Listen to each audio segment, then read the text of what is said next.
Hello everyone, my name is Havian and today I'll be sharing Xiao's profile and the first 3 chapters of his character story that you can unlock by increasing his friendship level. We've seen Xiao a few times during the main story, but so far he seems to be a pretty mysterious character. During the second closed beta I spent a bit of time playing as Xiao, and I unlocked a few of his character story chapters that reveal some of his backstory. If this is something you want to learn for yourself once he's added to the game, then this is probably not the video for you. But for those of you that want to know, it will give you a better idea of who Xiao is and what he does to protect the people of Liyue. Xiao may have the appearance of a young man, but his true age is something over 2,000 years. Fortunately, people do not tend to underestimate him on the basis of his appearance. One only needs to spend a short time with Xiao to clarify that he is not someone to be trifled with. Xiao is a man of few words. He is highly dangerous and has the most piercing gaze you've ever seen. He enjoys a formidable reputation and a high level of seniority among the Adepti, but is relatively unknown in the mortal realm. This is inevitable.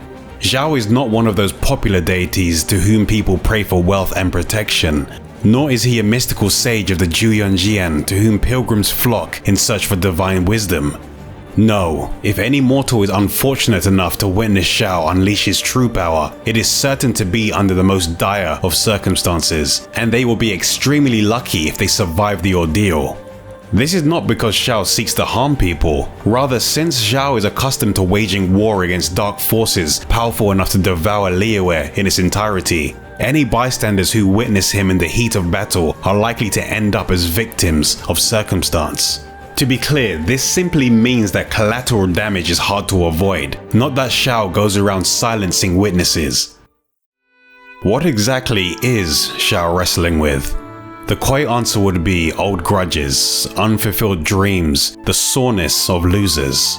The unmitigated truth is that Xiao fights against the remnants of the defeated Archons from the Archon War, which took place prior to the rise of the Seven. Morax defeated those Archons and buried their remains beneath the rocks of the earth. However, Archons are immortal. Their consciousness may diminish, but their power and hatred will always remain and spread like poison, relentlessly stirring up chaos for the world and its inhabitants. Liyue's rulers, who are aware of the truth regarding Xiao, refer to him in his millennia-long experience as the bane of all evil. The war he fights can never be won and will never come to an end. It is also an invisible war that no one will ever witness or thank him for. Xiao is not this Yaksha's true name, but a name given to him in the interests of his own protection.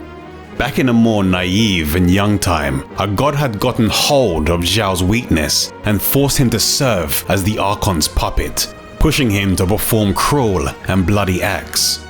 Many died at his hand, many hopes were crushed, and he was even forced into devouring his victims' dreams. As much as it pained him to do this, he was helpless to resist. Finally, on the battlefield of the Archon War, Morax the Geo-Archon had a fateful encounter with the Yaksha's master. The current state of the world has already revealed the results of that battle. Rex Lapis liberated the Yaksha and gave him the name Xiao. In the fables of another world, the name Xiao is of a dark spirit that encountered great suffering and hardship. He endured much suffering. Use this name from now on. To repay his debt of gratitude to the Geo-Archon, Xiao shouldered the burden of protecting Liyue in the millennia that followed. His past service under the evil Archon had rid Xiao of his innocence and gentleness. All that remained within him was the means to kill and the weight of his sins. The only way he could be of service to mortals was in combat, but what could people do for him in return? No one would ever stop to ask such a question. The sight of Xiao, even far off in the far distance, was intimidating enough to send people instantly running for their lives.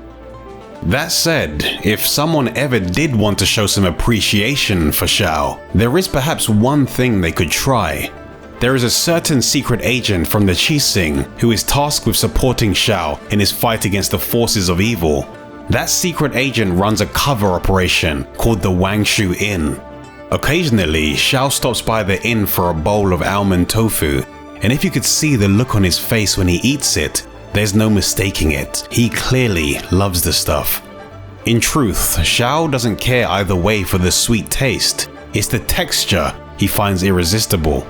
Apparently, it's very similar to that of the dreams he used to devour. There is more to Xiao's story, but that's something you'll need to find out once he's available or when the Lantern Rite Festival begins. If you want to discuss Genshin Impact with the community or find other people to play with, then feel free to head over to my community Discord server. I post smaller gameplay clips and news updates over on Twitter between the videos that I make. So if you want to stay up to date with everything I'm doing, I'll put the links to Discord, Twitter, and a few other places you can find me in the description. If you want to see any of the other gameplay videos I make for Genshin Impact or action RPGs, then don't forget to subscribe and remember to click the bell so you'll be the first to know when a new video is available. I'll be making some new videos very soon, but until I make those videos, I'll see you all later.